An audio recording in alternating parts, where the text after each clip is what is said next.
Bom dia, pessoal, tudo bem? Bom dia, professor.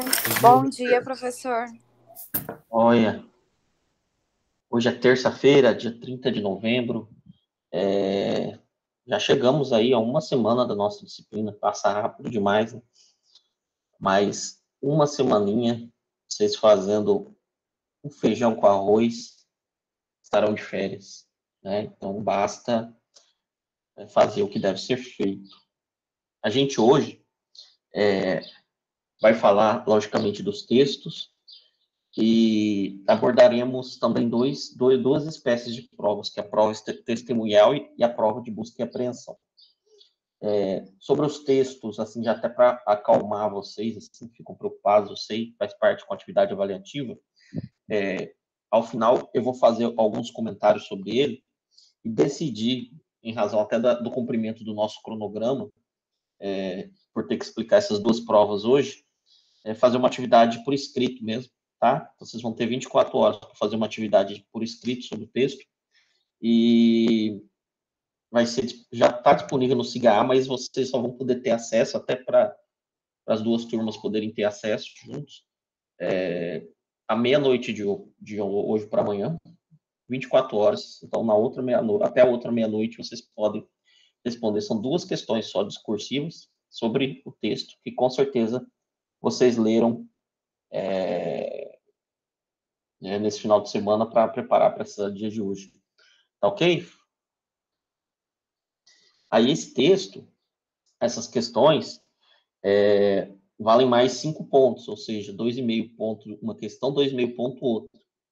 Aí, junto com aquela atividade que nós fizemos semana passada, forma a primeira nota, que são 10 pontos. A segunda nota fica sendo a gravação, né? Vale 10 pontos, a gravação envolvendo o título, o tema, questões, processos, acidentes e os pontos específicos de cada grupo. E a terceira nota, eu vou passar a terceira questão, ou terceira atividade, eu passo no final de semana, que vai ser mais focada em questões envolvendo o tema prisões, que a gente começa ainda essa semana. Beleza? Então, eu vou compartilhar minha tela aqui. Muita coisa importante para a gente falar sobre prova testemunhal, a primeira prova em espécie que a gente tem na manhã de hoje. Prova testemunhal. Então, vamos lá, vou colocar meu slide aqui. Qualquer coisa, pode abrir aí o áudio. Então, o que é testemunha? Testemunha é a pessoa que não possui interesse na causa e depõe sobre os fatos relevantes para o seu desfecho. Lá no CPP, lá no artigo 202, já é dito que toda pessoa poderá ser testemunha. Logicamente que, embora tenha essa expressão toda, daqui a pouco a gente vai ver algumas exceções. É interessante a gente observar que, embora sejam as partes que indicam as testemunhas, é a acusação que indica a testemunha, é a defesa que indica a testemunha.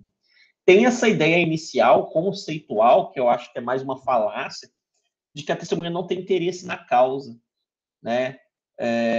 Tudo bem, ela não tem um interesse direto na causa, mas acaba, logicamente, querendo contribuir com o lado pela qual ela foi indicada.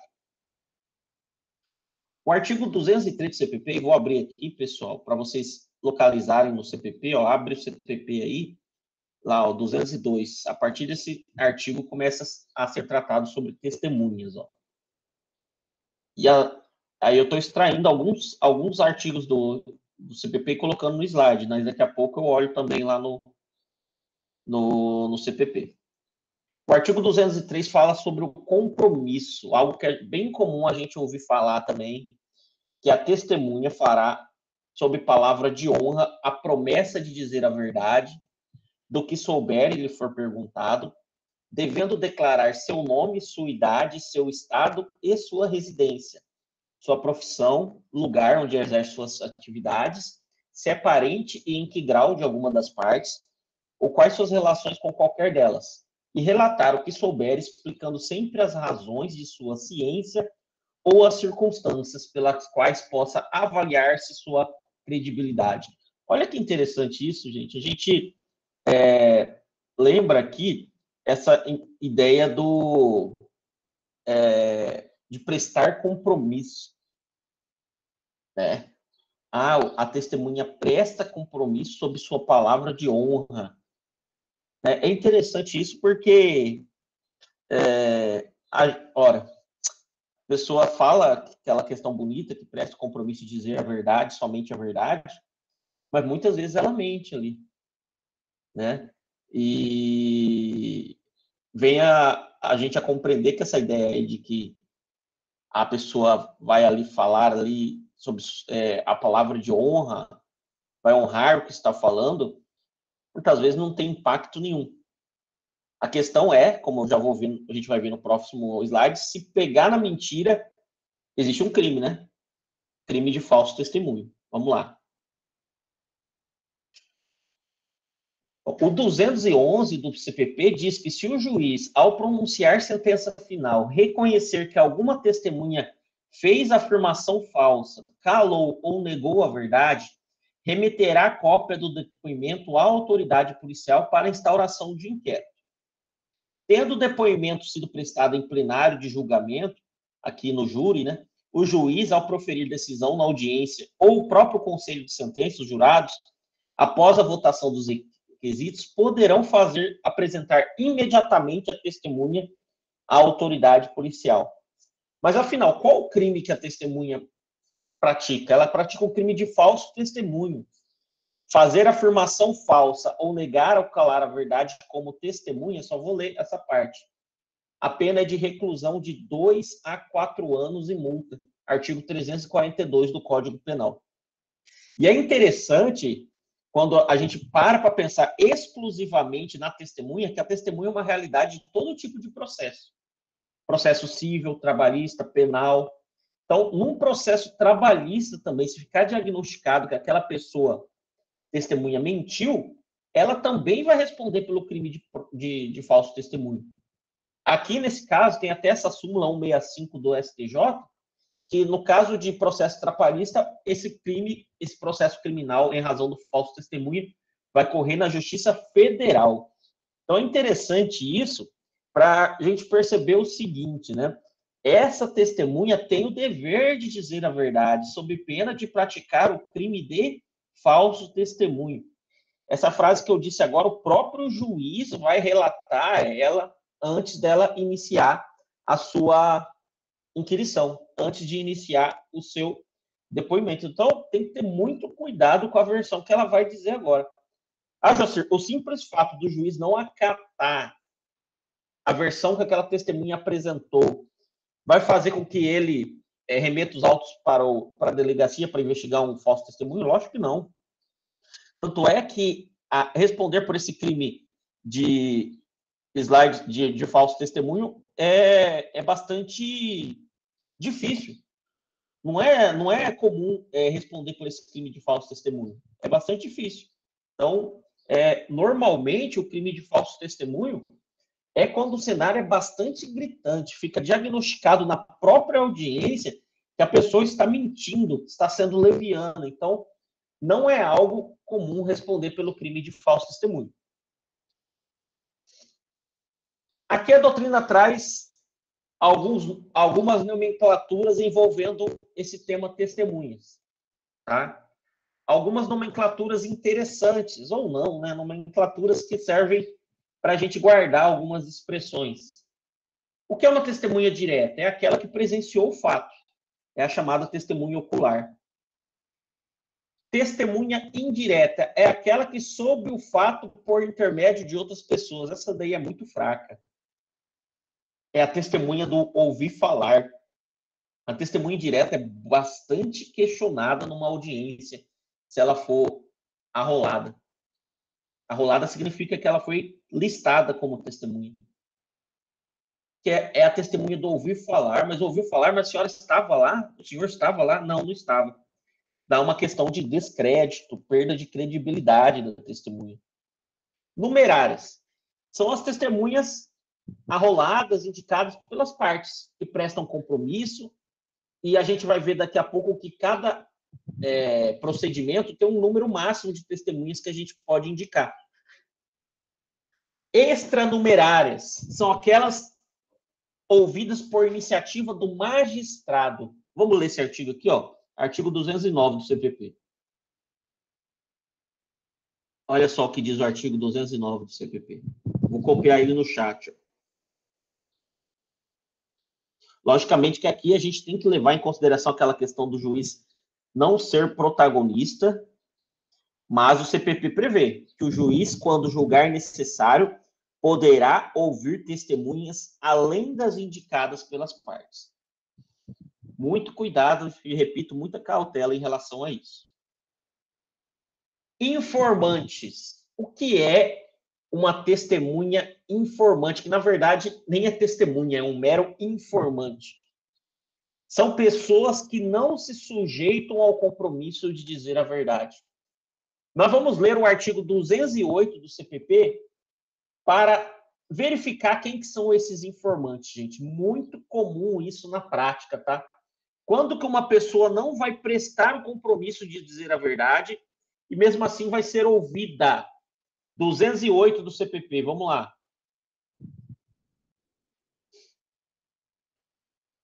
Não se deferirá o compromisso a que se alude o artigo 203, e essa é a expressão que o CPP diz, aos doentes e deficientes mentais e aos menores de 14 anos. Beleza. Então, não se prestará compromisso aos doentes e deficientes mentais e aos menores de 14 anos. Tem mais gente? Sim. Nem as pessoas a que refere o artigo 206. Quem que o artigo 206 faz referência? Daqui a pouco a gente vai ler o 206 na sua integralidade. Mas o artigo 206 faz referência a quem? Olha aqui, ó. O ascendente, descendente, afim em linha reta, o cônjuge, ainda que desquitado, o irmão e o pai, a mãe ou filho adotivo do acusado. Então, essas pessoas, ó, vou colocar aqui, ó, no chat. Essas pessoas aqui não prestarão, no começo da audiência, o compromisso de dizer a verdade, tá? Não prestarão o compromisso de dizer a verdade. Em outras palavras, é o Estado, em razão dessas situações específicas, legitimando a possibilidade dessas pessoas faltarem com a verdade. Faltarem com a verdade. Por uma relação íntima, afetuosa que tem com o acusado, ou por umas situações específicas que a lei presume que ela pode não estar falando a verdade, que seriam as questões envolvendo deficiências mentais e menores de 14 anos. Aqui no material eu coloco uma observação: os maiores de 14 e menores de 14 e menores de 18 prestam compromisso. E se mentirem, praticam ato infracional, logicamente, análogo ao falso testemunho. Alguém tem uma pergunta, uma curiosidade sobre isso? É interessante.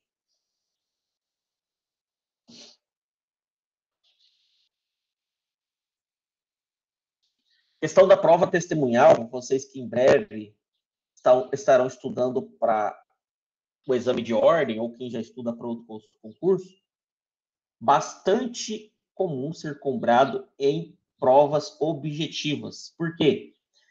Porque são muitas regrinhas. Você muda uma coisinha na questão, já torna ela falsa. Por exemplo, essa daqui, ó, essa galera que não vai prestar compromisso, costuma mudar essa parte final, do acusado. Aí colocam da vítima, não. A ideia aqui de não prestar compromisso são, entre aspas, os parentes do acusado. Então, se a mãe do acusado for listada como testemunha da defesa, chega lá na audiência, a senhora não sei o que, é parente do acusado? Sim, só a mãe dele. Então, a senhora vai ser ouvida como informante, não vai prestar compromisso, vai ser ouvida como informante. Qual que é o impacto disso na prática, gente? Tem um entendimento doutrinário e jurisprudencial que o valor, né, da fala de um informante é menos valiosa do que o valor de uma prova testemunhal. Por quê? Porque aquela testemunha, para falar, ela fez o quê? Quem pode me dizer?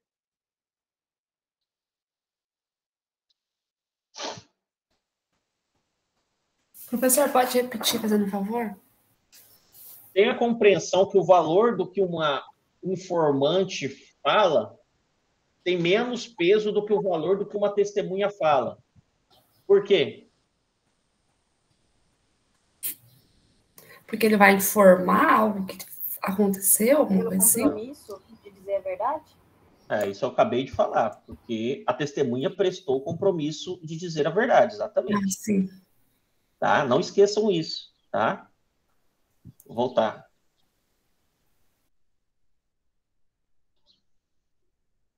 Professor, então... Pode falar. Então, o informante ele tem a obrigação de falar a verdade, né? De dizer a verdade, né? O informante já não. Não, você falou errado. Testemunha tem obrigação, né? Tem obrigação. Isso. E o informante não, já é menos peso. Exatamente, Edgar. Exatamente. Professor. Oi, pode falar. Vou fazer uma pergunta assim. Não seria... tipo assim, na minha, assim, eu vejo assim como meio uma coisa estranha, assim, né? Porque ele não vai dar a testemunha e a informante não parece mesmo a mesma coisa, assim? Pode ser que sim, pode ser que não. Logicamente que a gente tem que oportunizar a parte, listar alguém para falar lá que de alguma forma pode gerar algum tipo de convencimento no juiz. Né? Então, quer dizer que, vamos supor, uma mãe, ela não pode ser uma testemunha, então. Mas um vizinho, por exemplo, pode. Entendeu? O vizinho pode. A mãe pode ser informante, mas o vizinho pode. Aquele colega de trabalho seu que viu a agressão física que aconteceu entre dois rapazes na frente do seu trabalho, pode, ele viu a agressão física. Né? Então, a gente está pensando, logicamente, aqui num contexto de processo penal. E de 10, 7 ou 8 vezes, gente, no processo penal, as testemunhas acabam sendo as mesmas das partes. Sabem quem são? Alguém adivinha? Acaba sendo as mesmas testemunhas, tanto da acusação quanto da defesa. Sabe quem são? São os policiais que prenderam o sujeito quando envolve prisão. Os policiais que participaram da investigação. Costumam ambas as partes listarem a mesma. Professor, mas parece que a testemunha vai ser... Esse tipo de testemunha é boa só para acusação. Tudo bem, mas a defesa costuma listar, ou por muitas vezes não ter mais ninguém para listar. Que, por exemplo, num crime de tráfico de drogas, você vai listar a mãe dele lá, que seria até informante, o vizinho. O vizinho não viu nada, vai listar lá para dizer que ele é gente boa. Essa ideia que a gente traz de testemunha abonatória, entre aspas, essa é a expressão, é uma testemunha que vai lá para dizer que a pessoa sempre trabalhou, que é de igreja. Isso daí tem um peso quase nada. Quase nada. O juiz costuma até, quando verificar que é uma abonatória, pedir para colocar uma declaração, uma prova documental, mas isso não absolve ninguém. O fato do cara ir todo domingo na igreja não absolve ele pelo crime de tráfico de drogas, onde ele foi preso em flagrante. Mas ainda assim, no processo criminal, às vezes insistem com esse tipo de testemunha. Então, às vezes, o seu cliente foi preso em flagrante numa BR, tráfico de drogas. Assim, não tem muito o que você fazer em relação à prova testemunhal. Você indica as próprias testemunhas que a acusação fez. Então, aí vai ter até aí vai ter até um maior cuidado para discutir com os policiais aquele cenário da prova testemunhal. Né? Você questionar os policiais sobre como ele se comportou no ato da prisão, se ele contribuiu com as investigações, se tem alguma nulidade a respeito de uso de algemas. Então, é bem interessante isso. Quando tem mais de um réu, para demonstrar se o réu, que é o seu cliente, estava com a droga ou se era o outro. Escreve para mim quem que estava mesmo com a droga. Então, é bem comum que sejam os próprios policiais as testemunhas. Deixa eu ver aqui que alguém falou algo aqui no chat, eu acho. O Tiago, pode falar. E em respeito à obrigatoriedade, a testemunha pode ser convocada, no caso do juiz chamar ele está ouvindo outra testemunha, ele chama, ele tem essa obrigatoriedade de ir fazer o testemunho? Essa pergunta é muito boa. Vou responder ela daqui a pouco. Tá aqui nos slides essa questão da testemunha não querer ir, né? Já falo, já explico. Então, o cenário é esse. Muitas vezes, a gente não tem quem colocar. O que adianta eu colocar o vizinho do traficante? Não adianta. Então, salvo raríssimas exceções, são os próprios policiais, as únicas testemunhas, assim, quando ocorre prisão em flagrante. Tem outros cenários? Lógico que tem. Tem outros tipos de cenários que também podem levar a defesa a rolar uma testemunha, especialmente quando envolve uma testemunha ocular. Pode ser bastante interessante. Ô Joacir. Oi. Bom dia. Bom dia. Que nem no caso aqui, que nem esses policiais, ele pode ajudar, ele pode muito mais ajudar a absolver do que condenar, muitas vezes. Dependendo do interrogatório que fizer com esse policial aí. Inquirição. O interrogatório é o réu. Não, é ali que... fazendo ali. Só estou te ensinando para... É sempre bom a gente falar... Inquirição? Inquirição, oitiva. A palavra interrogatório você sempre atrela e vincula ao réu, tá? Tá. Mas então, essa inquirição aí... o que você falou é uma verdade. A inquirição da testemunha, não necessariamente pelo fato dele ser policial, que vai resultar na condenação dos sujeitos. É muito interessante porque, como a gente até fala daqui a pouco, eles são ouvidos individualmente. Aí chega o policial A, fala uma coisa, o policial B fala outra. Aí o advogado vai para cima, mas o cenário não era esse? Não, foi assado. Então, a gente começa a trabalhar a contradição entre essas testemunhas. Especialmente porque essas pessoas, o crime aconteceu hoje. Por muitas vezes, a audiência vai acontecer só ano que vem. Os caras não lembram direito. Então, é uma faca de dois gumes. E vocês lembram aquilo que eu falei na aula de teoria geral da prova?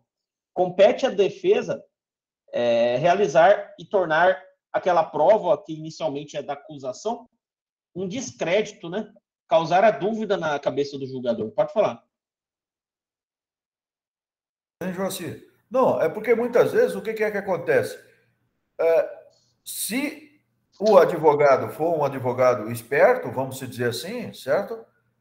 Nessa inquisição ali, que nem muitas vezes ele tira tudo o que tem para tirar dos caras, que nem ele tira, certo?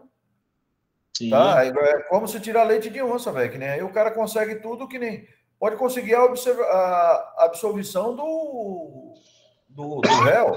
Certeza. Né? Certeza. Porque o que é que vai acontecer? O cara tem que ser esperto, o advogado tem que ser esperto para fazer perguntas, né? Para estar fazendo com que eles... porque muitas vezes, que nem quando você está ali falando, que nem tem pessoas que é esperta, e tem pessoas ali que muitas vezes você consegue tirar muita coisa dela, que você vai costurando, vamos dizer, ela vai comentando coisas que você vai encaixando dentro. É isso que eu penso dessa forma. É isso mesmo. Eu penso que é um dos momentos mais importantes da audiência, né? A oitiva das testemunhas. Porque... Sim, porque ali ou você vai nessa inquisição, né? Inquirição, nessa inquirição, ou você vai absolver ou você vai condenar. Tudo ou nada, tudo ou nada ali, né? É verdade, é verdade. E, logicamente, que a gente não pode deixar de dizer também que tem policiais super acostumados a fazer audiência, né? Já vão preparadíssimos já. E a gente acha que vai dar certo, mas ele só ferra mais, né, com a situação. Ferra mais não. Toda semana, professor. Toda semana tem. Então já deita e rola também, já sabe mais ou menos o que vai acontecer. Mas depende... Não, a gente já sabe. O que serve para acusar, a gente responde. O que serve para beneficiar o réu, a gente diz que não lembra. Simplesmente isso, né? Não pode mentir, mas pode omitir, né? Não sei, não lembro. Poder omitir, até a lei que diz que não pode, né? Tá lá que crime de falso testemunho contempla a omissão.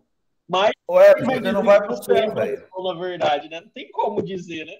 Aí, obrigado Não, vou me... Everson. Não lembro. Ah, não lembro.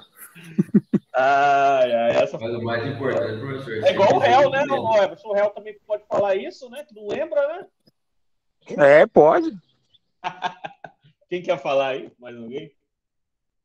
Não, professor, teve uma audiência agora, dia 26, você estava falando da defesa, e a defesa... Olha, você tá ruim, tá dando eco. Ah, peraí, Raul. Melhorou? Melhorou, pode falar. Melhorou. Então, professor, e a defesa fez só uma pergunta, você está falando das perguntas da defesa, a defesa só fez uma pergunta sobre o ânimo do réu, como ele foi na abordagem quando a gente fez a captura dele. A única pergunta dela foi essa, como que ele estava no momento da captura. Então, eu achei interessante, porque o Ministério Público geralmente pede para a gente narrar os fatos novamente, né? E geralmente a defesa ela faz uma pergunta sempre objetiva, principalmente para os policiais, né? Que participaram da investigação, ou quando a gente também dá flagrante, né? Que no caso de dia 26 foi uma captura logo após a ocorrência do crime. É interessante que também depende do advogado, né, da advogada. Vocês aí que estão aí, o Everson falou que toda semana, e sabe os advogados criminalistas aí que são realmente os mais, assim, não tem outra palavra, mais competentes em audiência, que realmente aperta a pessoa mesmo. Você tem que tomar cuidado com o que você vai responder, né? E em contrapartida, numa situação, às vezes, o Alex, que não tem muito o que fazer, né?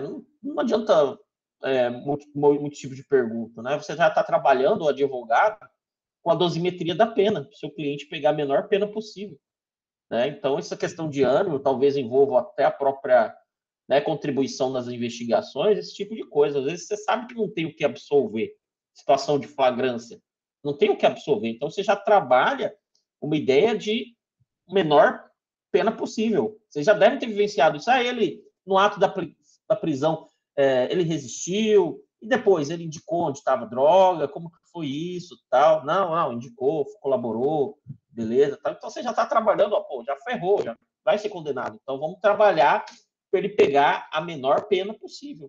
A ideia é mais ou menos essa, né?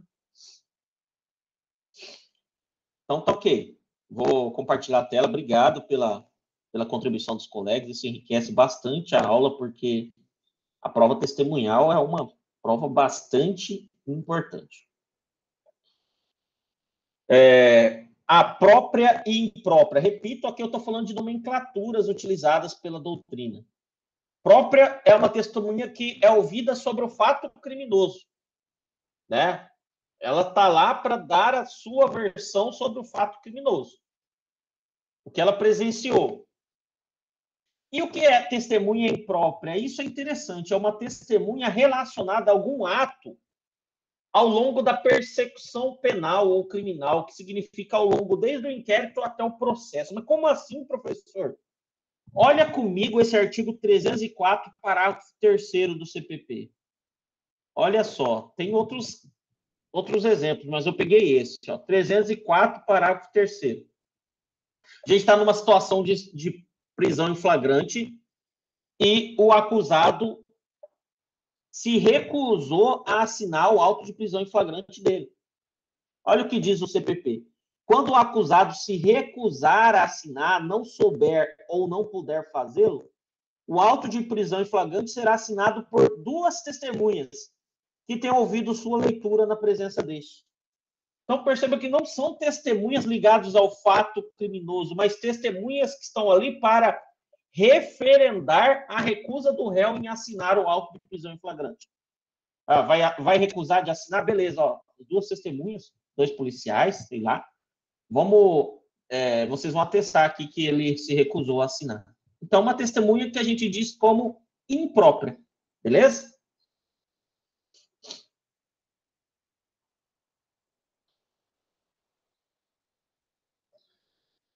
Também uma expressão utilizada pela doutrina é testemunha inócua. que é absolutamente não sabe nada da causa. Ela não deve ser computada na lista geral de número de testemunhas. E é isso que diz o 209, parágrafo 2º do CPP, que ela deve ser descartada. Joacir, mas como que vai ser... Alguém vai fazer a burrice de indicar uma testemunha inócua, né, que não sabe nada? A única coisa que eu presenciei já parecida com isso foi o seguinte: era uma operação grande, no qual um delegado foi indicado como testemunha, mas aquele delegado só assinou um determinado documento ao longo da operação em substituição ao colega dele que estava de férias. Então, ele não sabia nada.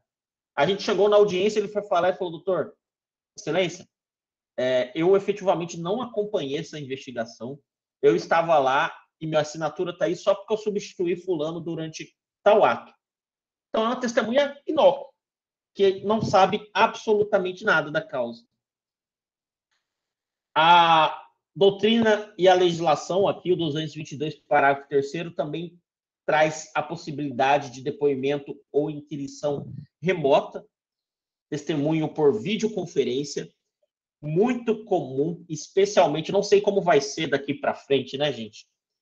Mas já era muito comum antes da pandemia, na Justiça Federal, especialmente pela costumeira remoção dos agentes policiais. O policial federal hoje está aqui em Cáceres, daqui 5 meses já está no Espírito Santo. Pô, vai pedir carta precatória para ouvir o cara? Não. Você vai lá na Justiça Federal, no dia da audiência, ele já tem a TV lá, o cara vai ser ouvido por videoconferência da atual lotação dele. Muito comum, já presenciei várias vezes situações como essa de testemunhos por videoconferência. Aqui eu trago algumas características do testemunho. O primeiro é a judicialidade. O testemunho é feito perante o juiz. Depois, a oralidade. Vamos ler esse artigo 204 do CPP, que fala sobre a oralidade.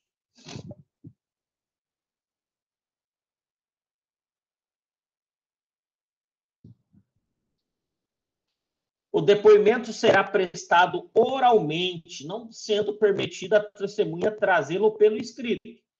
Por escrito, logicamente que ela pode consultar determinados apontamentos. Mas não pode aqui, ó, meu depoimento está aqui por escrito, toma aí, de forma alguma. Tem exceção relacionada a isso? Olha só, deixa eu abrir aqui. Tem. Nós vamos ler aqui o artigo 221, parágrafo 1º, e também vamos ler o artigo 223, parágrafo único do CPP. Vamos lá. 221, parágrafo 1º e 223, parágrafo único. No 221, parágrafo 1º, diz que o presidente e o vice da República, os presidentes do Senado, da Câmara dos Deputados, do STF, poderão optar pela prestação de depoimento por escrito, caso que as perguntas formuladas pelas partes e as deferidas pelo juiz serão transmitidos por meio de um ofício. Por meio de um ofício vai mandar a pergunta e eles vão responder por escrito. E o 223, parágrafo único, fala da opção do mudo, do surdo-mudo, no qual muito se assemelha àquela ideia do interrogatório do réu também, que tem esse tipo de enfermidade. Ok? É interessante que essa ideia de oralidade impede, inclusive, que a testemunha simplesmente diga assim na hora da audiência. Não, o que eu falei está lá. É o que eu falei na delegacia. Não. Olha só essa observação que eu faço. Até um HC envolvendo esse assunto. Não. A gente quer te ouvir de novo. Não é simplesmente dizer o que você falou na delegacia. Ah, Joacir, mas antes, isso aí acontecia muito em processo físico, tá? Antes, o policial, por exemplo, que é a testemunha, pode dar uma olhada para ele lembrar? Pode, não tem problema algum.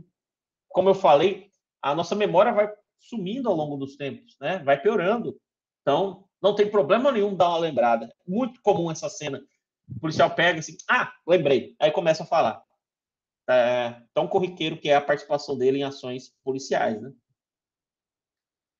Retrospectividade. A testemunha ela depõe sobre fatos passados, já ocorridos. Ótimo. Objetividade. A testemunha depõe sobre os fatos, sendo-lhe vedada a emissão de valores subjetivos. Nós vamos ler o artigo 213 do CPP sobre isso daqui, que é bem interessante. A testemunha tem que falar sobre aquele caso, né? Já vi uma situação, não envolveu a mim, mas da testemunha querer começar a falar que, não, esse daí é um velho conhecido nosso, não sei o que, o advogado já quis cortar ele. Não, a gente está tratando desse caso, né? O juiz não permitirá que a testemunha manifeste suas apreciações pessoais, salvo quando inseparáveis da própria narrativa do fato. Então, é um testemunho objetivo sobre aquele caso penal. Individualidade. As testemunhas devem ser ouvidas separadamente, lógico, para uma não interferir no testemunho da outra. Artigo 210 do CPP nos traz essas informações. As testemunhas serão ouvidas cada uma por si, de modo que umas não saibam nem ouçam depoimentos das outras, devendo o juiz adverti-la das penas cominadas ao crime de falso testemunho. Antes do início da audiência e durante sua realização, serão reservados espaços separados para garantir a incomunicabilidade das testemunhas. Isso daí já é utopia, tá? Espaço separado para garantir a incomunicabilidade das testemunhas é utopia. Isso daí não acontece na prática. A galera chega junta e um abraço. Só na hora da oitiva que acontece separadamente, tá ok?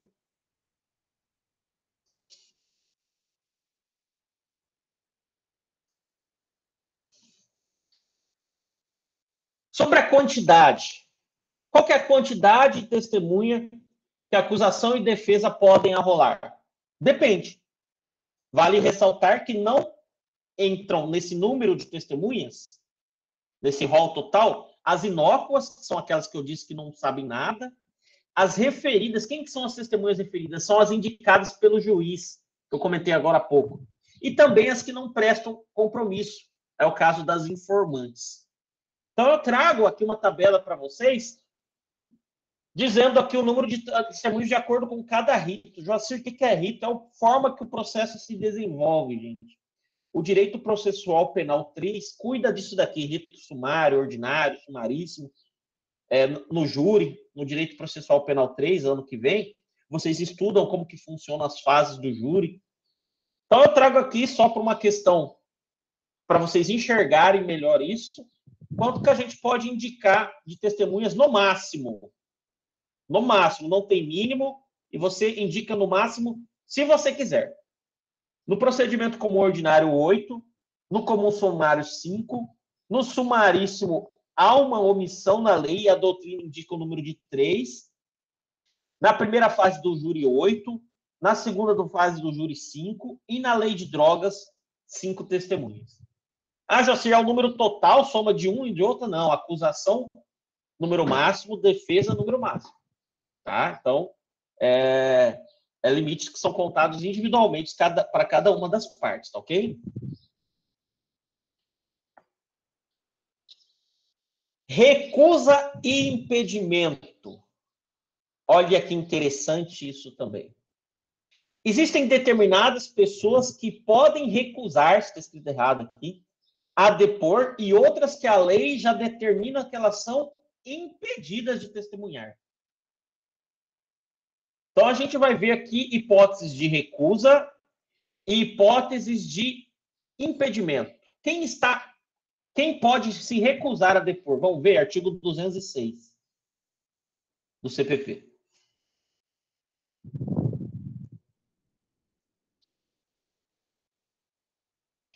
A testemunha não poderá eximir-se da obrigação de depor. Essa é a regra. Mas quem pode se recusar? Gente, é aquela galera que é parente do acusado. Ascendente, descendente, cônjuge ou ex-cônjuge, irmão, pai, mãe, filho adotivo. Essas pessoas podem se recusar a depor. Vamos aliar com o que eu falei agora há pouco, mas se elas forem ouvidas, elas serão ouvidas como Quem lembra? Informante. Ótimo, como informante. Então, elas podem se recusar a depor, mas se de alguma forma, olha a exceção aqui, não tem como encontrar a verdade dos fatos, se não for escutando um pouco o que aquela pessoa diz, a defesa fala, excelência, a gente vai arrolar ela porque a gente quer que ela seja escutada, tudo bem, mas ela vai ser ouvida como informante, tá? Então, são hipóteses de recusa. E quando, como eu disse, né, se forem ouvidas, não prestam o compromisso, são ouvidas como informante e automaticamente não praticam o crime de falso testemunho. E impedimento. Então, o impedimento decorre da lei. Quem é impedido de testemunhar? Vamos ver o artigo 207 do CPP.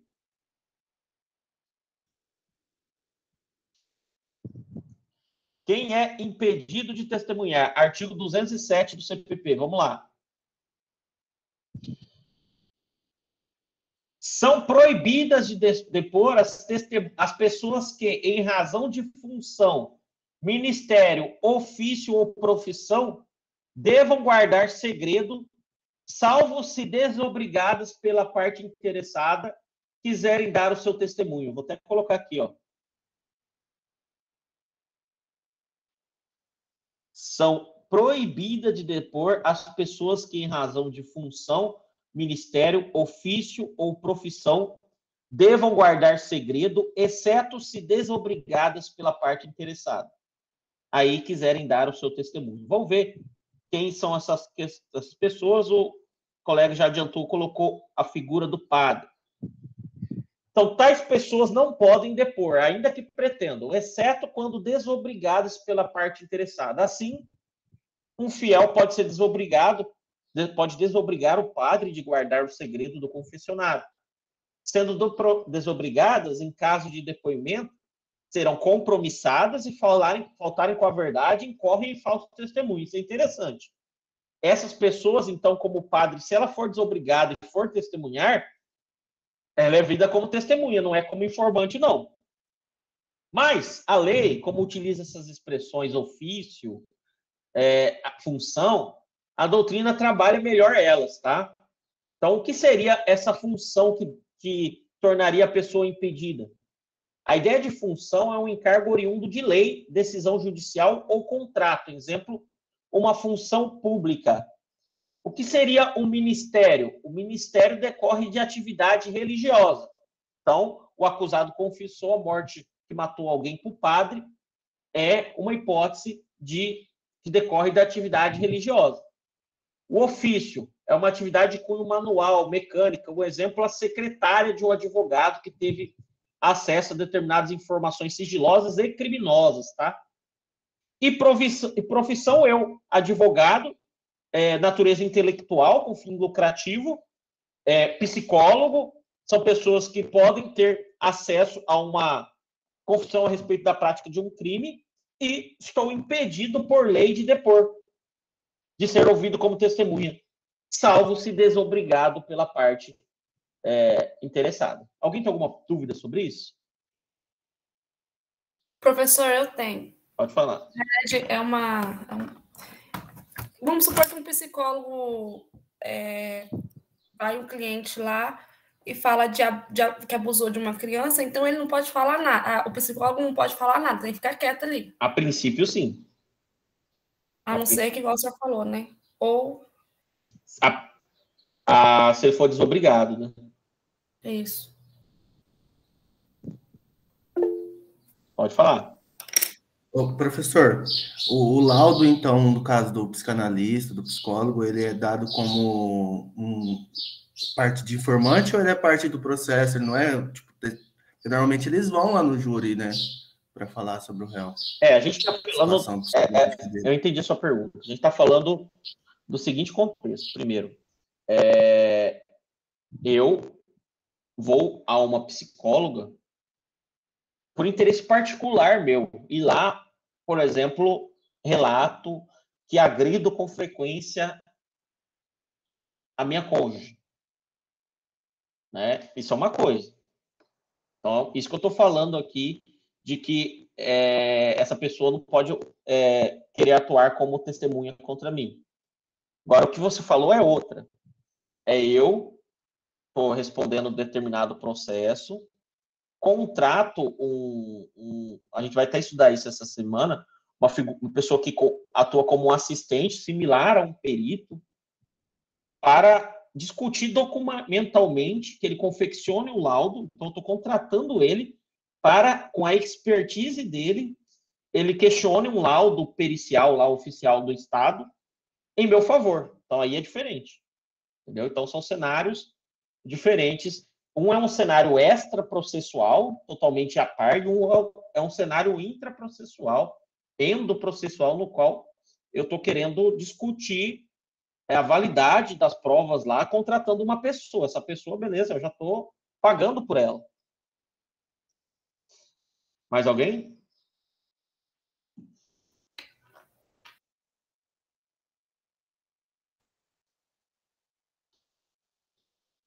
Então tá, vou continuar.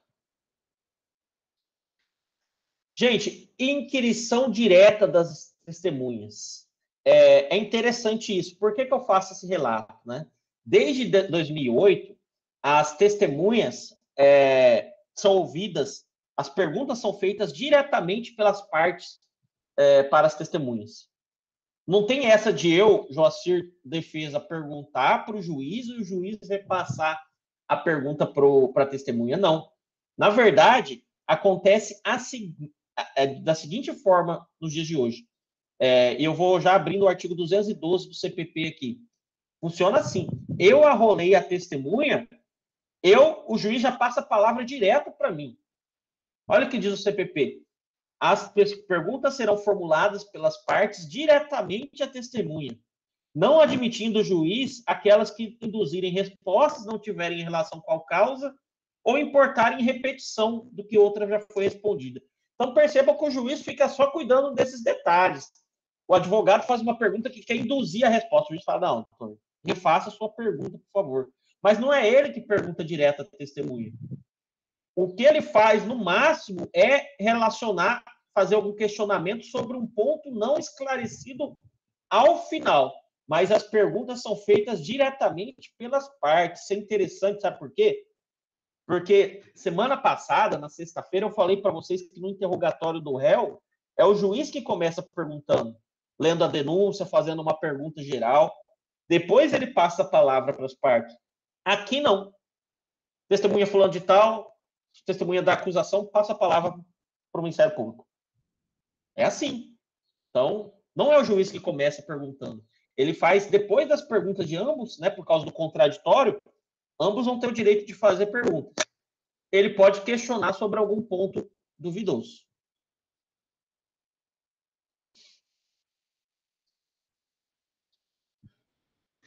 O que acontece é isso... Opa, pulei uma parte. O que é contradita, gente? Bem comum também. 214 do CBP. Contraditar a testemunha significa impugnar sua participação no processo, que por alguma circunstância não pode depor ou não deve ser compromissada. Bem comum isso daqui. A pessoa é ex-mulher do acusado. Vai lá querer testemunhar para ele, é ex-cônjuge dele. União estável. Mas união estável tem o mesmo peso hoje em dia, vocês sabem. E ela omite isso. Aí a parte contrária fala, excelência, gostaria de contraditar esse testemunho. Pode falar, doutor. A testemunha aqui não pode ser compromissada, ela tem que ser ouvida como informante, porque ela já conviveu em um relacionamento amoroso com o acusado. A senhora já conviveu com o acusado? Foi poucos meses, convivi mesmo, mas hoje a gente só somos colegas, vizinhos. Sinto muito, mas defiro, estou falando como juiz agora, defiro a contradita, a senhora vai ser ouvida como informante, não prestará compromisso. Então, entenderam a ideia do contradita? A contradita é como se fosse um contra-ataque. Né? A pessoa, na audiência, a outra parte vai contraditar a presença daquela testemunha. É bem interessante. Essa testemunha não pode ser ouvida porque ela está impedida por lei. É bem interessante a ideia da contradita. E a testemunha faltosa, pessoal? O que vem a ser a testemunha faltosa? É aquela pessoa que é ausente no dia e da hora designada. O que pode acontecer com a testemunha faltosa? Respondendo a pergunta do Tiago. Condução coercitiva, algo que eu falei na aula de sexta-feira que não se aplica ao réu, aplica-se à testemunha. Vamos ler o artigo 218. Pagamento de multa e custas da diligência do oficial de justiça, e ainda pode responder pelo crime de desobediência. Então, é bom ir na audiência, cara. É bom ir. Vamos ler o artigo 218 e 219. Vamos lá.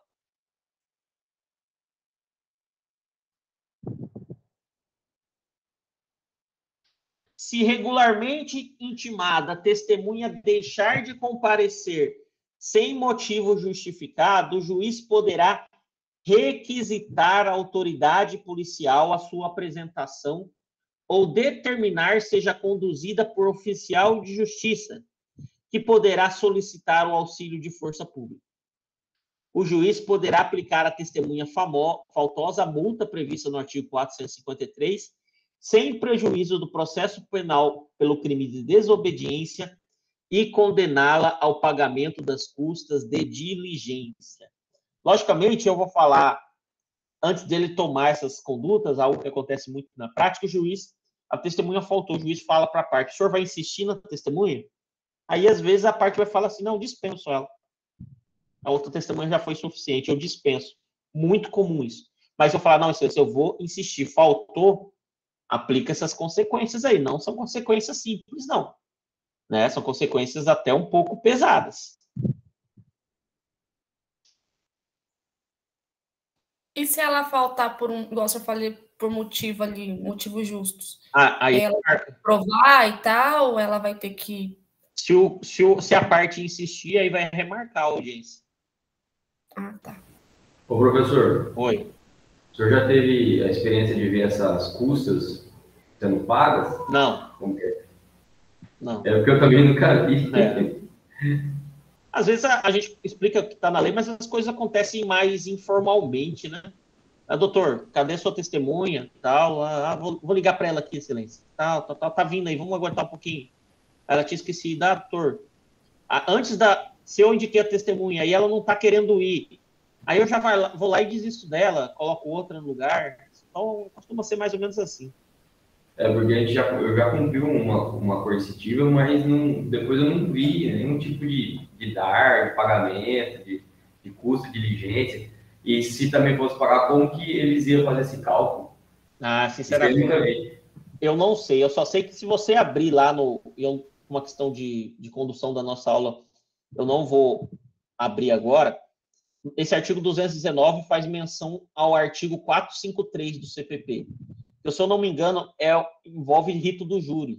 Lá tem um patamar mínimo e máximo, acho que é de 10 a 100 salários mínimos. Se puder olhar aí, 453 do CPP. Depois você coloca no chat aí para gente. Deveres da testemunha. A testemunha tem um dever de comparecimento, né? Como a gente disse agora. Se ela não comparecer, ela pode ser conduzida coercitivamente e ainda responder pelo crime de desobediência. Ela tem o dever de depor, né? Ela pode... a gente viu agora há pouco que toda testemunha tem a obrigação de depor, salvo as situações de impedimento e de recusa. Se ela se recusar por motivo que não seja algum previsto em lei, ela vai estar se omitindo e praticando um crime de falso testemunho. E ela tem o dever de dizer a verdade. Se mentir, se faltar com a verdade, também pratica o crime de falso testemunho. Último ponto ainda sobre testemunha, vamos ler o artigo 222 sobre o testemunho por carta precatória. Muito em desuso, né, gente? Porque a videoconferência está tomando conta, mas a ideia da carta precatória, já tive a oportunidade de falar sobre isso, creio que em processo civil vocês já viram isso, é a ideia de uma carta precatória, um documento que encaminha-se para cumprimento de determinado ato para outra comarca. Precisa ser ouvida uma testemunha para a comarca de Pontes e Lacerda. vai ter a carta precatória expedida da comarca de Campos de Julho para a comarca de Pontes e Lacerda. E lá em Pontes e Lacerda, o juiz vai cumprir, o juiz de lá vai cumprir com aquele ato e depois devolver a carta precatória. Lá é autuado, bonitinho, fica como se fosse um processinho lá também, mas com finalidade específica de ouvir aquela testemunha. Tão mais fácil colocar na própria comarca de Campos de Julho uma TV e o cara ouvir da onde ele está. Isso é tecnologia, para isso que ela deve ser usada. Então, vamos ver o 222. A testemunha que mora fora da jurisdição, certo? Seria da comarca, do juiz, será inquirida pelo juiz do lugar de sua residência, expedindo-se para este fim carta precatória com prazo razoável, intimando as partes. Essa carta precatória, a expedição dela não suspende o processo, e fim do prazo, né, 60 dias para cumprimento da carta, o juiz vai poder realizar o julgamento do processo, independente do retorno dela, tá? Na hipótese prevista no caput, que é essa do carta precatória, a oitiva da testemunha poderá ser realizada por meio de videoconferência, em imagens e tempos reais. É isso que efetivamente tem que acontecer, né, gente? Chega dessa ideia de carta precatória. Carta precatória, para mim, é algo tão ultrapassado, né, tão mais fácil realizar o testemunho por videoconferência. E aí, como que funciona, Jossur? O cara que vai ser ouvido, que está em outra comarca, vai ser ouvido da casa dele? Olha, em tempos de pandemia aconteceu isso, mas a regra correta é o seguinte: ele vai até a comarca da cidade dele e lá ele vai estar numa sala com um sistema audiovisual e vai ser ouvido por videoconferência perante o juiz da comarca onde o crime aconteceu, onde existe a competência para análise daquele crime. Tá ok? Alguma pergunta?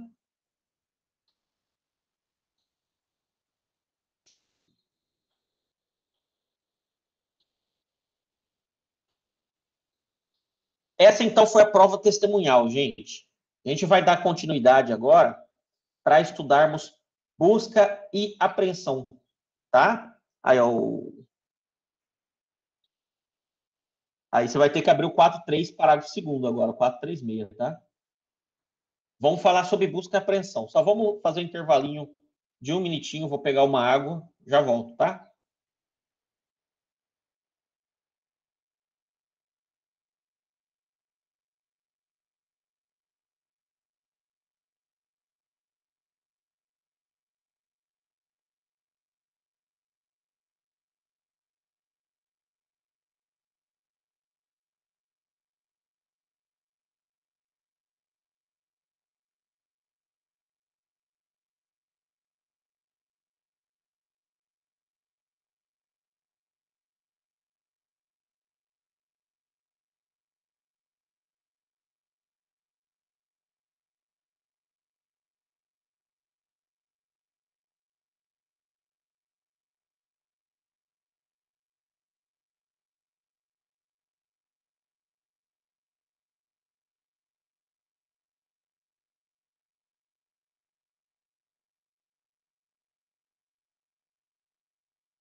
Pronto, gente, 1 minuto cravado. Vamos dar continuidade.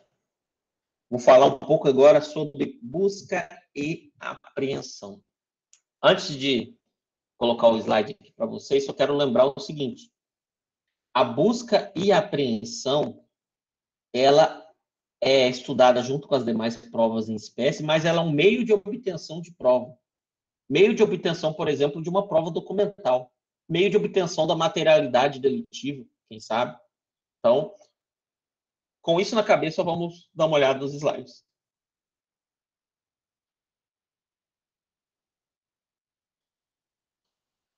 Primeiro, vamos fazer uma distinção básica. O que é busca e o que é apreensão? Busca é a procura.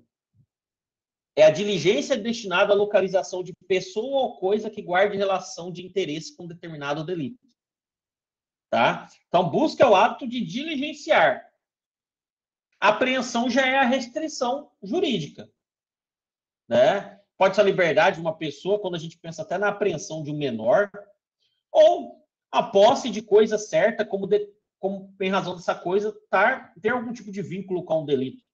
Como, por exemplo, o que a gente vê muito, apreensão dos computadores, do notebook da pessoa para fazer uma perícia nele. Então, busca é o procurar, apreensão é a restrição. Em regra, a apreensão é uma medida que se segue à busca, né? Buscou, apreendeu. Mas pode ocorrer apreensão sem busca, quando o objeto é entregue voluntariamente à autoridade, até feito um auto de exibição e apreensão. E pode ocorrer também busca sem apreensão. Foi expedido mandado de busca e apreensão, mas a diligência foi frustrada, não se encontrou nada que tinha o intuito de procurar. Então, com essa ideia de que busca é a procura e a apreensão é a restrição, a gente vai avançar. É uma ideia bastante interessante. Como eu disse, a natureza jurídica, o que é a busca e apreensão, é o meio de obtenção de prova, como a gente estudou, inclusive, em teoria geral da prova. Qual que é o momento para a realização dela?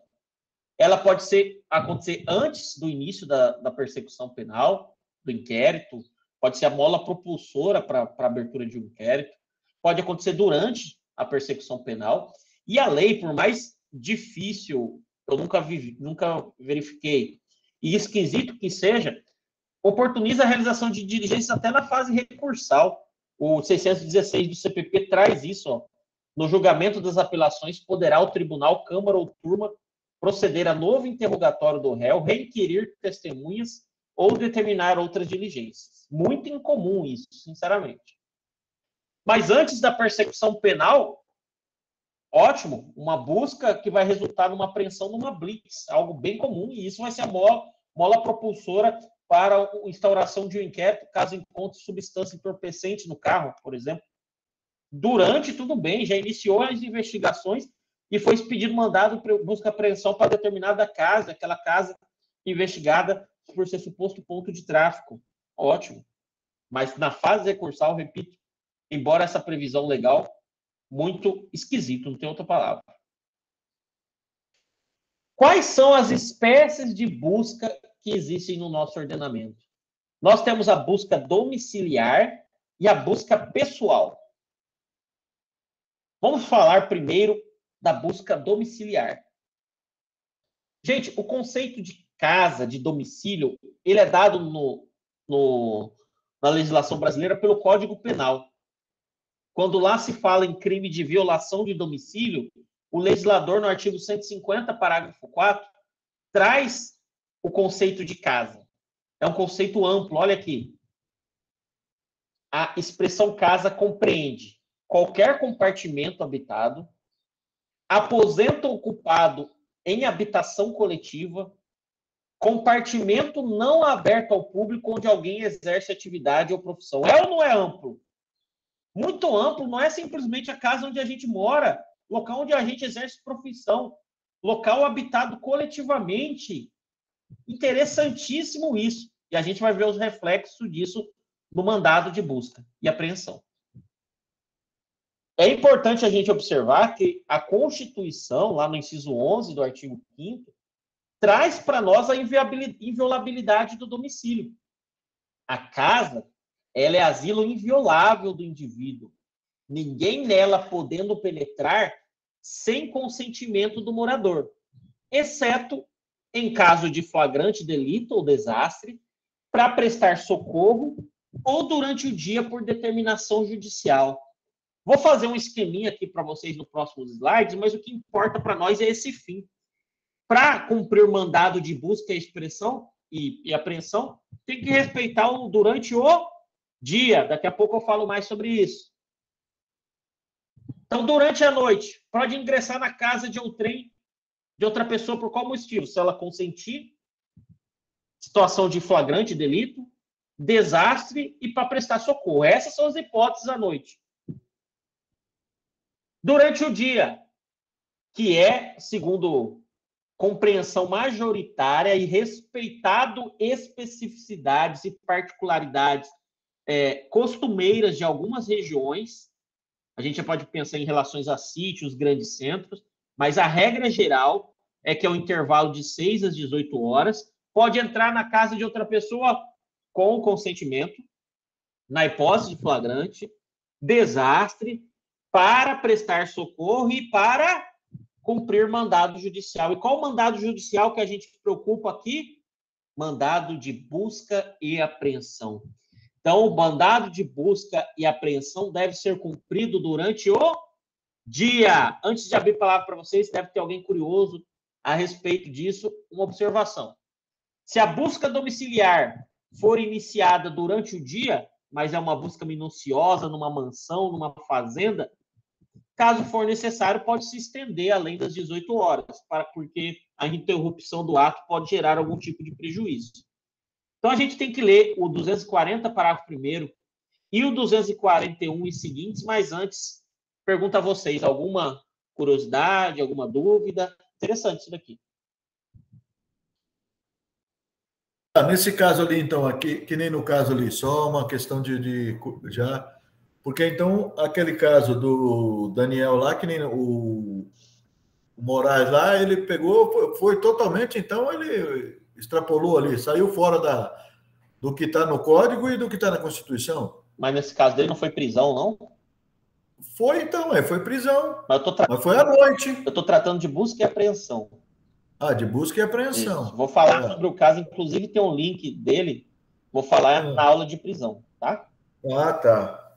Falando de busca e apreensão, por exemplo, de um documento, algo nesse sentido. Ou de fazer realmente uma busca e uma possível apreensão envolvendo um local onde aparentemente há uma prática de um crime. Vou falar de crimes permanentes envolvendo situação de flagrância, que é isso que pode ou não ter acontecido lá, e envolve situação de tráfico de drogas também isso. Então, vou ler aqui. Opa, bom dia. Na verdade, há 3 segmentos, né? Esse entendimento que o senhor falou das 18 horas, né? Das 6 às 18, aí tem agora o último agora que saiu do pacote anticrime, que é das 5 às 21 horas. Também tem essa linha aí. Coloca aí onde você viu isso, Leandro. Eu tenho que dar uma olhada nisso daí. Na última linha agora do pacote anticrime, fala que o horário agora é das 5 horas da manhã até as 21 horas. Deixa eu dar uma olhada. Tá lá na lei. Deixa eu ver se eu estou desatualizado, então, em relação a isso. Bom, aqui nessa parte de busca e apreensão, não tem nada disso, mas se você puder aí, não sei se você está pelo computador, dá uma olhada e colocar aí que eu preciso confirmar essa observação sua, tá? Eu já passo para o senhor, eu falo isso que eu estudei para um concurso, e a professora de cursinho me passou essa aí da última lei do pacote de crime. Ok, pode ser que eu esteja desatualizado, então, em relação a isso. Então, eu vou ler aqui, até depois o Leandro vai mostrar isso daí para a gente, essa ideia da busca domiciliar. Então, alguns artigos importantes, só. 240, parágrafo 1º. Proceder-se-á à busca domiciliar quando fundadas razões autorizarem para prender criminosos, apreender coisas assadas ou obtidas por meios criminosos, apreender instrumentos de falsificação ou de contratação e objetos falsificados ou contrafeitos, apreender armas e munições, instrumentos utilizados na prática do crime, descobrir objetos necessários à prova da infração ou defesa do réu, apreender cartas abertas ou não. Aqui, acho que tem até uma observação que eu coloco nos slides a respeito da inviolabilidade da correspondência. Quando haja suspeita de que o conhecimento do seu conteúdo possa ser útil à elucidação do fato, apreender pessoas vítimas de crime, colher qualquer elemento de convicção. Então, aqui, a ideia de busca domiciliar é só tomarmos cuidado a respeito da situação de prisão, porque aí eu vou falar especificamente da prisão na aula sobre prisão, que pode decorrer do mandado de busca e apreensão essa observação, que se tiver alguma situação de prisão, que ela seja executada.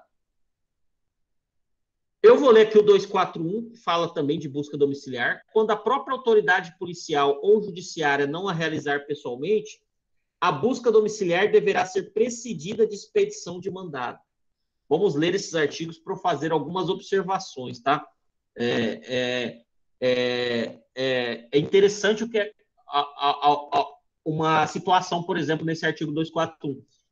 Eu já vou até fazer questão de falar agora, ó. Quem que está aqui dizendo que pode participar da busca e apreensão? Juiz, gente. Juiz, quando a autoridade policial ou judiciária não a realizar pessoalmente. Imagina só, um juiz à frente de uma busca e apreensão não pode. Essa parte do juiz à frente de uma busca e apreensão, a gente pode dizer que viola o princípio da imparcialidade e o sistema acusatório. O juiz não pode estar à frente do cumprimento de um mandado. Então, o delegado de polícia, tudo bem, ele preside o inquérito policial, mas o juiz não. E como o corriqueiro é que o juiz não o faça, é o correto, digamos assim, o que acontece é o seguinte: o delegado de polícia pede ao judiciário autorização por meio da expedição desse mandado judicial de busca e apreensão. Então, é um mandado judicial assinado pelo juiz para que eles possam cumprir o ato. Agora, o juiz participar do ato, aí não. Aí viola o sistema acusatório. A busca poderá ser determinada de ofício ou a requerimento das partes. Aqui, realmente, o correto é que a gente pense no requerimento, que o juiz não faça nada de ofício. O 243 coloca aqui: o mandado de busca deverá indicar o mais precisamente possível a casa em que será realizada a diligência e o nome do respectivo proprietário ou morador. Aqui a parte da busca pessoal eu não expliquei ainda. Mencionar o motivo e os fins da diligência, ser subscrito pelo escrivão e assinado pela autoridade que o fizer expedir. A questão da prisão: se houver ordem de prisão, constará no próprio mandado, mas como eu falei, a gente ainda vai falar de mandado que envolva um pedido de prisão preventiva.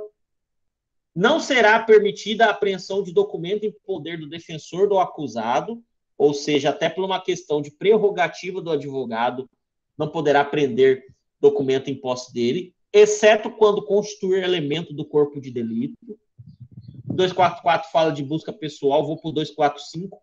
As buscas domiciliares serão executadas durante o dia, exceto se o morador consentir que se realize à noite. E antes de penetrarem na casa, os executores mostrarão e lerão o mandado ao morador ou a quem o represente, intimando-o em seguida a abrir a porta. Se a própria autoridade der a busca, declarar previamente sua qualidade e objeto da diligência, aqui admitindo somente que seja autoridade policial, como eu falei. Em caso de desobediência, será arrombada a porta e forçada a entrada. Recalcitrando, ou seja, resistindo o morador, será permitido o emprego de força contra coisas existentes no interior da casa para o descobrimento do que se procura. Observar-se-á o disposto no parágrafo 2º e 3º quando ausente os moradores, devendo, nesse caso, ser intimado a assistir à diligência qualquer vizinho. Eu tenho que entrar na casa, tenho que arrombar a porta, não tem ninguém lá. Vamos chamar o vizinho para presenciar o ato. Se é determinada pessoa ou coisa que se vai procurar, o morador será intimado a mostrar. Descoberta a pessoa ou coisa que se procura, será imediatamente apreendida e posta sob custódia, autoridade ou seus agentes. Fim da diligência, os executores lavrarão auto circunstanciado, assinando com 2 testemunhas presenciais, sem prejuízo no disposto no parágrafo 4º. Aplique-se também ao disposto no artigo anterior, quando se tiver de proceder à busca em compartimento habitado ou em aposento ocupado de habitação coletiva, ou em compartimento não aberto ao público, onde exercer qualquer profissão ou atividade. Isso daqui é interessante, pessoal. O que a gente pode considerar aqui comportamento habitado? Não, qual é a lei anticrime, eu sei. É só a autoridade típica conduta. Deixa eu ler aqui, o colega colocou. O parágrafo 1º, inciso 3º do artigo 22 da Lei de Abuso de Tipo tipifica a conduta do agente público e cumpre mandado de busca e apreensão domiciliar após as 21 horas. Cara, eu vou ter que dar uma estudada sobre isso, porque mesmo colocando isso aí, eu não estou convencido, não. Eu vou dar uma lida e depois, não sei se vai dar para a próxima aula. Professor. Oi, Leandro. Ela está na Lei de Abuso de Autoridade, na Então, 13.869, o seu artigo 22. Mas não tem nenhum tipo de reforma aqui no mandado de busca e apreensão. Isso que está estranho para mim. Vou ter que dar uma lida nisso daí. Mas obrigado pela contribuição. Aí eu vou... Eu busquei lá, Joci, acabei de... Não, eu sei que tem na lei, gente. Sim. Eu só estou dizendo como que isso impacta de verdade os mandados de busca e apreensão como um todo, tá? Mas se tiver impactado, eu venho aqui e retifico, não tenho problema nenhum em relação a isso, tá ok? Então, sobre habitação coletiva, o que eu quero citar como exemplos? Albergue. Tem jurisprudência dos tribunais falando, inclusive, sobre o hotel quando está ocupado. Que a polícia não pode simplesmente entrar. É um local habitado. E por ser habitado, o mandado de busca e apreensão tem que ser devidamente assinado pelo juiz e deve ser cumprido com todas as formalidades, respeitando, inclusive, durante o dia. Tá ok? Então, vai muito além, como eu disse, da casa onde o sujeito mora. Então, eu vou voltar aqui para falar agora um pouquinho sobre a busca pessoal. O que é a busca pessoal, gente? A busca pessoal, ela envolve busca nas vestes e demais objetos em poder do revistado, tal como mala, mochila, automóveis, etc. Então, se o automóvel também é utilizado como residência, aí tem que tomar cuidado, porque aí é busca e apreensão, né? Por exemplo, um trailer, e depende de autorização judicial. E a gente aqui não está falando de busca pessoal realizada em boates, festas, por uma equipe particular de seguranças, não. Estamos falando de busca pessoal realizada pelo Estado, normalmente pela própria polícia. Sobre a busca pessoal, a gente vai ler o artigo 240, parágrafo 2º, e o artigo 242 do CPP, que, salvo engano, a gente já leu. O 240, parágrafo 2º, diz que proceder-se-á a busca pessoal, quando houver fundada suspeita de que alguém oculte consigo arma proibida ou objetos mencionados na letra B a F, como, por exemplo, um instrumento do crime. Né? O interessante é isso daqui, ó, a expressão fundada suspeita. Eu estou falando, por exemplo, de uma pessoa que está perto do local onde aconteceu o crime, a polícia pede para ela parar e vai fazer a revista pessoal dela, com base numa fundada suspeita. Essa ideia de fundada suspeita é muito subjetiva. Tem gente que critica essa expressão, porque... mas eu tenho certeza que os policiais costumam ser treinados para fazer esse tipo de abordagem. Então, tem profissionais bons e ruins em todas as áreas. Então, essa fundada suspeita é carregada consigo, não em aspectos subjetivos e preconceituosos, mas sim na possibilidade daquele sujeito ser, sim, o autor de determinada prática delituosa. O 242, deixa eu voltar aqui, a gente já leu que a busca poderá ser determinada de ofício ou a requerimento de qualquer das partes. Acontece que, deixa eu ver se era o 242, no que tange a busca pessoal, não tem vedação nenhuma para que ela seja iniciada pela autoridade policial, e o que é importante em relação à busca pessoal é que a gente compreenda que ela é muito ligada à instantaneidade do próprio ato. Né? Houve um ato criminoso na região do bairro tal. Lá perto tem pessoas que estão naquela decorrência da fundada suspeita. Então, é permitido a busca pessoal independente do cumprimento de mandado.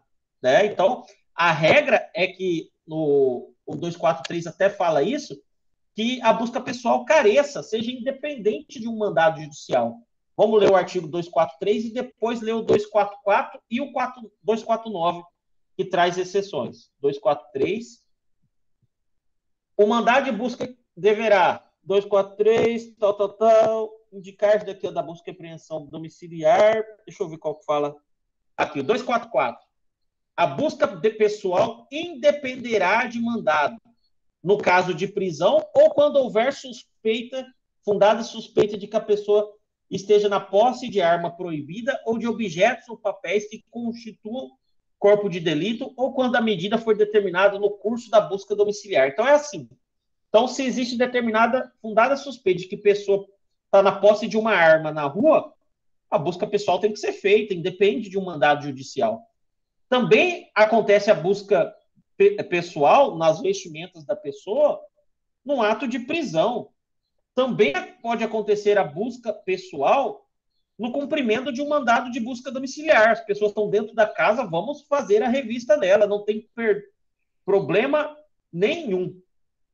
Sobre a busca pessoal, também tem um artigo interessante, que é o 249, que fala na busca em mulher. A busca em mulher será feita por outra mulher se não importar retardamento ou prejuízo da diligência. Então, essa é uma observação interessante. Então, resumindo, gente, para a gente finalizar essa parte de busca e apreensão, a busca e apreensão domiciliar depende de mandado judicial. A busca e apreensão pessoal, mais conhecida como a revista pessoal, ela independe de mandado, principalmente porque ela é ligada à ideia de fundada suspeitas. Olha só, o Michael colocou uma questão que deve ser interessante. Policiais se confundem e dão voz de prisão a juiz que expediu o mandado. Meu Deus do céu. Obrigado. Beleza, gente? Alguma pergunta? Então, eu vou confirmar essa questão do horário, se realmente houve uma mudança. E vou ler com mais calma, não posso dar alguma resposta de forma tão acelerada. Aí eu mando no grupo lá. Beleza? Na verdade, esse é recente, professor, né? A lei de abuso de autoridade, que foi em 2019, que foi promulgada. Sim, eu já vi o número da lei. É a lei de abuso de autoridade. Mas, assim, existe 3, durante o dia, tem um horário, que geralmente, que o senhor falou, é das 6 da manhã às 8, e agora esse novo entendimento, né? Que pode ser feito também. Obrigado, Leandro. Vou interromper a gravação, então é isso, gente. Quase, hoje tivemos aula até às 9, 1h30 de aula, acho que cumprimos com o tema. Só uma observação, então. Em razão até do horário, já falamos 2 textos, falamos 2 temas, né? Observação. Os textos, então, são objeto de um questionário, tá? Então, o questionário já está disposto à meia-noite e vai ficar até a próxima meia-noite aberto. O mais importante é aquele envolvendo a colaboração premiada como medida de cooperação. Se porventura alguém tiver algum tipo de dificuldade, pode entrar em contato comigo. Outra coisa, sobre o depoimento, naquele texto que envolve sobre o depoimento da vítima, oitiva da vítima, na aula que vem eu vou começar falando sobre aquela alteração que teve semana passada do artigo 400-A.